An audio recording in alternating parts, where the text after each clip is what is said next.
होती है एक ऐसे शहर से जहां रहते थे दो जिगरी दोस्त राइस्टार और ज्ञान भाई। इनकी दोस्ती इतनी सच्ची थी कि मौत भी इनके बीच नहीं आ सकती थी। पूरा शहर चैन की नींद सो रहा था, पर उन गलियों की छाया में कोई और जाग रहा था। एक ऐसा नाम जिसे सब भुला चुके थे, कालवीर। एक पुराना दुश्मन जो अब अपना इंतकाम लेने लौटा था। जब ज्ञान भाई घर लौट रहे थे तभी एक बुजुर्ग की आवाज आई, जैसे कोई मदद मांग रहा हो। ज्ञान भाई मदद के लिए दौड़े, पर जैसे ही वो उस बेहोश व्यक्ति की मदद के लिए झुके, पीछे से कालवीर के साये ने हमला कर दिया। आंखें खुली तो वो कालवीर के खौफनाक अड्डे में थे। कालवीर के चेहरे पर एक शैतानी मुस्कान थी। उसने कहा, तारांकन तो तू ही है न राइस्टार का सबसे खास दोस्त। चल अब खेल शुरू करते हैं।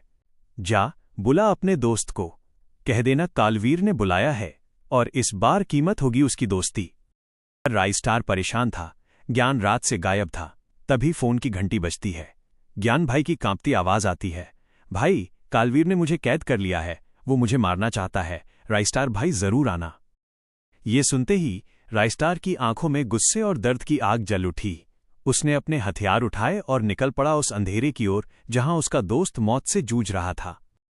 लड़ाई का दृश्य, आवाज में तेज और भारीपन।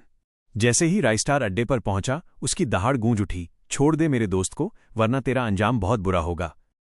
कालवीर हंसा और बोला, तू मेरा बाल भी बांका नहीं कर सकता। गोलियों और धमाकों की आवाजों का प्रभाव। दोनों के बीच भयंकर युद्ध छिड़ गया। बम, बारूद और गोलियों की गूंज से पूरा इलाका दहल उठा। चारों तरफ धुआं और चिंगारियां थीं। लेकिन जब वो धुआं छटा तो नजारा कुछ और ही था। म्यूजिक अब गर्व और जीत वाला। कालवीर और उसके आदमी मिट्टी में मिल चुके थे, और उस तबाही के बीच राइस्टार और ज्ञान भाई शेरों की तरह सीना ताने खड़े थे।